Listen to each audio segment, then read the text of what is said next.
Testing, testing.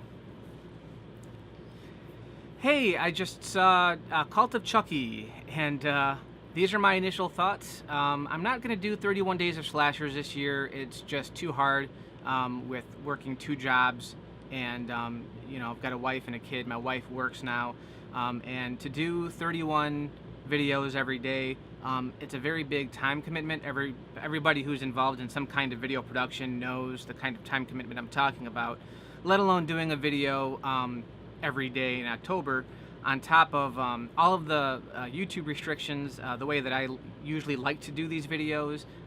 It's getting more and more risky to do it. And not to complain, but I just didn't think I was getting enough subscribers to really verify putting that kind of time commitment into these kinds of videos. But this is a request. So if you have any requests out there and you have any movies you'd like me to see, I can try to do these kind of impromptu reviews. So that's what I'm doing now. I knew this movie was coming out. I actually was kind of dreading seeing it because I wasn't a huge fan of the last film that came out, Curse of Chucky, which was also direct-to-video.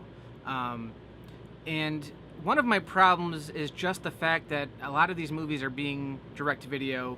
A lot of the big name ones like Halloween and Friday the 13th, Nightmare on Elm Street, as bad as some of those got, they never got so bad that they went direct-to-video, although a few of them probably should have by now. I'm kind of wondering why these didn't go to the theaters, because quality-wise, they don't really scream cheap. Especially this one, the cinematography was beautiful. And I'll get into this in a minute, but what this movie really kind of reminded me of was Rob Zombie's Halloween 2. It's kind of disjointed in that way. And don't get me wrong, this is a Chucky movie. Chucky is in quite a bit of it, actually. It's very kind of twisted, but we'll get into it. But first I want to just kind of briefly tell you what my thoughts were for the last one. It starts off really well done. The cinematography in both of these films are really exceptional. They really treat it like a movie. It's not just a cash-in. Well, I guess at this point they're all kind of, cash cows. The guy who directed this, Don Mancini, was the guy who originally created Chucky and wrote the original Child's Play. Now he's directing. I believe he directed this one and Curse of Chucky. So he does a really good job. He really knows how to use the camera, and he's really effective with, just the lighting. So I thought visually both these movies were really good, which is why I'm kind of surprised that they went direct-to-video. The only thing I can think of is that the sequels, as they came out, were losing more and more money, so maybe they were able to contain costs by putting it out directly to video. But nowadays, 10 years ago, direct-to-video meant basically a crappy movie because you didn't have the budget to do something theatrical. But nowadays, just because it goes direct-to-video or direct-to-cable doesn't necessarily mean it's bad. Don't get me wrong, there's still a lot of crap out there. But these movies aren't quite that bad. What bothered me the most about Curse of Chucky, I think, was it was very mean-spirited. And that's actually something that bothered me with Child's Play 2, actually.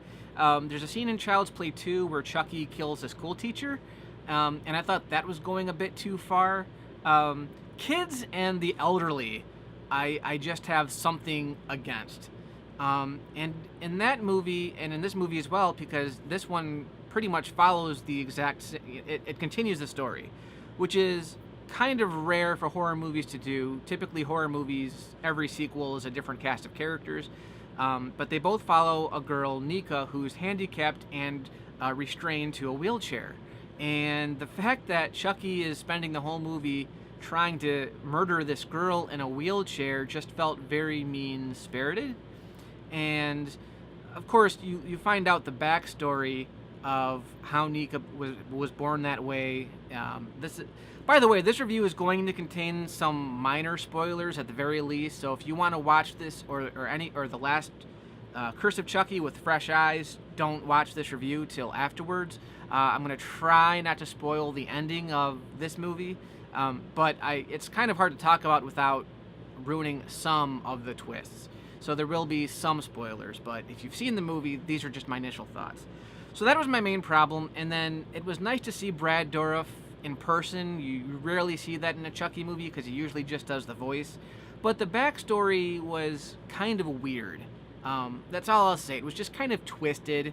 It kind of came out of left field. In Curse of Chucky, they tried to connect it to the first movie in terms of when he committed this crime. So anyway, I just thought it was weird. Again, I thought it was serviceable as this, as Cult of Chucky was serviceable. I definitely liked both this one and the last one better than Bride of Chucky, and definitely better than Seed of Chucky. So we'll get into Cult of Chucky. It's twisted and a little disjointed, and I did kind of make a parallel to Rob Zombie's Halloween 2, just in terms of a lot of the visuals. This one takes place in a mental hospital. You basically see that in the trailers. And Nika has basically been blamed for the murders that happened in Curse of Chucky.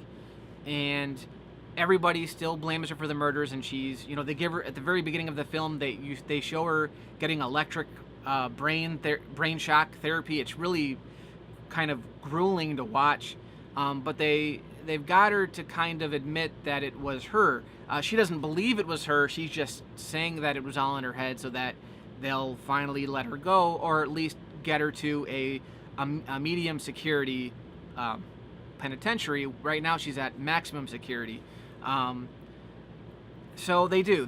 Her doctor, finally believes that she believes what she's saying, and they get her transferred to a medium security facility where she has more privacy and she can wander the halls pretty much wherever she wants. And then you find out that the doctor that is treating her at this facility has a Chucky doll from the 80s, an actual good guy doll named Chucky.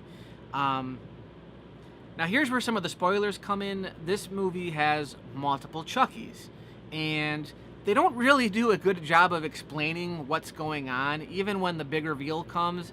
It's basically a throwaway joke where one of the Chucky dolls says, yeah, I just looked it up on voodooForDummies.com, and that's basically the only explanation you get here.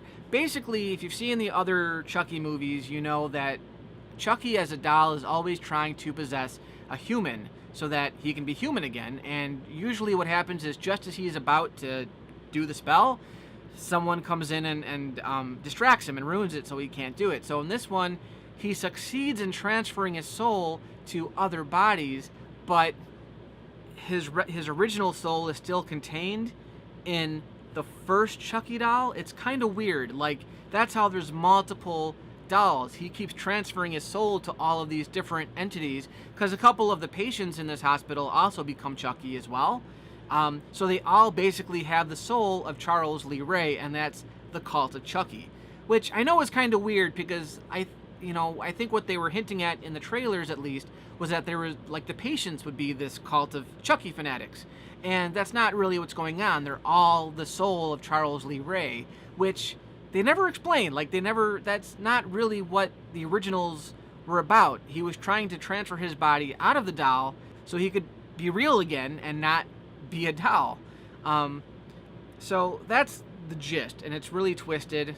And at the same time, you have all these people in the mental institution because Chucky starts killing people, and everyone thinks it's Nika. There are some pretty inventive kills. Now, there's not like a big body count in this one. I think there's maybe 3 or 4 kills. There's not a lot. And what was surprising was, up until the end gets really brutal for the sake of being brutal. I was really surprised, because there are some inventive kills, and the kills that there are, there's a chance to be extremely brutal, but they cut back on some of them. I'm not saying that all of the kills happen off screen. I'll give you an example.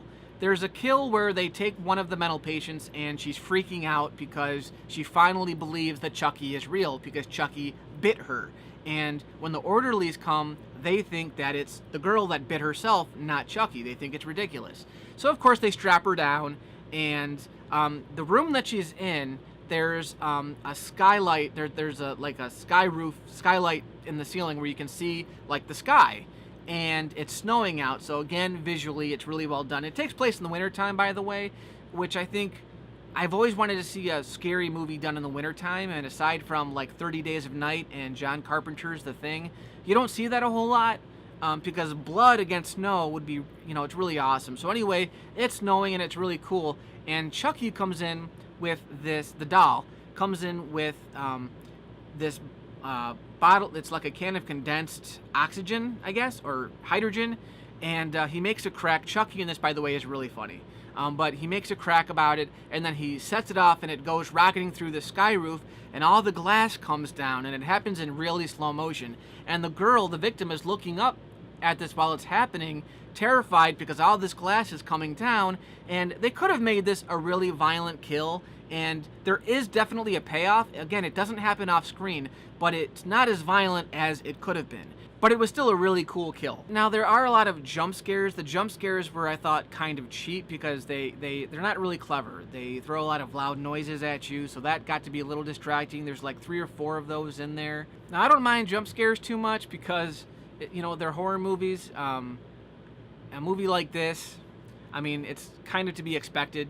This isn't like an art house film or anything like that. It's a Chucky movie. But it did get a little distracting here and there. Now, Alex Vincent does come back as Andy Barclay, and Alex Vincent played Andy Barclay in the first 2 films as a little kid, and then he was replaced by a different actor in Child's Play 3, and he had a small cameo at the very end. I think it was the post-credit sequence where he shows up at the very end of Curse of Chucky, hinting that he'd be in this one. Unfortunately, they don't give him very much to do. Which is a shame. They lead you to believe that he's going to come in and, help save Nika from Chucky, and that doesn't happen at all.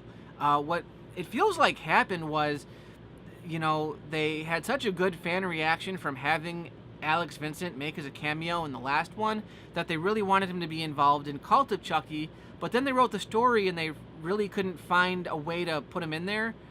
And it's disappointing, and the scenes that you do see him, he's probably in the movie for maybe all of 20 minutes. And the scenes are kind of scattered throughout. He's the first character you see in the film, and then they switch to the Nika character, who was the main character of the last film, and there's really no payoff. He doesn't even have any screen time with Nika until one scene at the very end, and now we're getting into heavy spoiler territory. I'm not going to spoil the ending, but it's really weird. Now, Fiona Dourif, who plays Nika, she's also, I believe, Brad Dourif's daughter, does a really good job in this, as she did in the last film. You really believe that she has a lot of conviction in her beliefs that she didn't kill these people. But the way the movie is told, the story is told, and the way it's shot, you kind of wonder if this is all happening in her head, especially because of the people that are around her. They're all like mental patients who've like attempted suicide. There's one who adopts Chucky as her son because you find out later she actually killed her real son in real life and she regrets it. So now she thinks that the Chucky doll is her real son. It's real kind of creepy, and it does kind of get you to doubt Nika's sanity. Then her performance changes in the end, and I won't spoil anything. I'm not going to say anything more about it, but it's pretty damn good. That's all I'm going to say. It was really convincing and kind of creepy to see how she handles what's thrown at her at the end. But that being said, it was really weird. You do get Jennifer Tilly in this again, and they do kind of break the fourth wall because there's one scene where she introduces herself to Nika, and Nika goes, "Oh my God, you look just like Jennifer Tilly." And Jennifer Tilly, she plays Tiffany in this one. She goes, "Yeah, I get that all the time." I thought she was the weakest part of this movie. I thought Jennifer Tilly in general was the weakest part of the past few films, and I just really wish they would forget that storyline, because both I think in Curse of Chucky and in Cult of Chucky, I think you do see this one for sure. You see the Tiffany doll towards the end, and there's just no payoff. She's just there to kind of wink at the fans who like Bride of Chucky. I thought she was serviceable in that movie, but after that, she is really annoying, and anytime they make her kind of like the master of ceremonies, which is what she's been in the last like 3 films, she's basically been the mastermind behind the whole thing. I just thought it was weak, and I haven't seen a lot of Jennifer Tilly stuff aside from the Chucky things, but I just think she doesn't really work in this film. I think the film would have been better without her presence in there. Because that's really disjointed too. They don't really connect the dots, aside from the fact that she's like the ringleader of this cult, but you never really know like what her... I mean, she's evil, don't get me wrong. They don't play it off like is she evil or is she not. but they just don't really do anything with her character, and she's kind of annoying. So I don't know. That was the weakest part of the movie for me. If you liked Curse of Chucky, I think you'll like this one. Personally, I like this one a little better than Curse of Chucky. I did kind of like the twist ending here a little better than like the revelation in Curse of Chucky. And you didn't see Brad Dourif in this one, which I kind of liked. I liked that he was just a doll. And again, there's like 3 Chucky dolls at the end, which I thought was pretty cool, but they never really explain like why there's 3 of them. They kind of do, but not really, because he's transferring his soul into all these people plus the dolls. They're all Charles Lee Ray, which doesn't make a lot of sense if you've seen the past movies. Give it a try. I don't think it's really that scary. It's not even as unsettling. It's more psychologically terrifying, really. So in that regard, it feels a little bit like the Rob Zombie Halloween 2, just in how they get into Nika's head a little bit. But again, the scenes with Chucky are the best, and he's in this quite a bit. It's shot really well. There are some good jump scares. There are some terrific kills.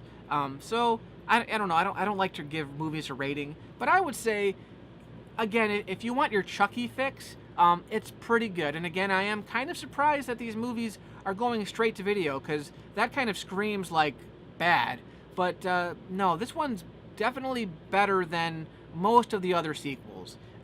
So I'd give it a shot. It's got a good blend of scary gore and a lot of humor from Brad Dourif as Chucky. So yeah, I thought it was decent. It was serviceable. You can probably give it a try.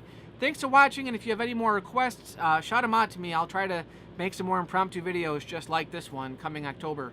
So everybody have a good, safe October, and the start of the fall is here.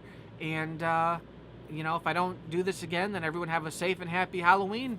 Peace out.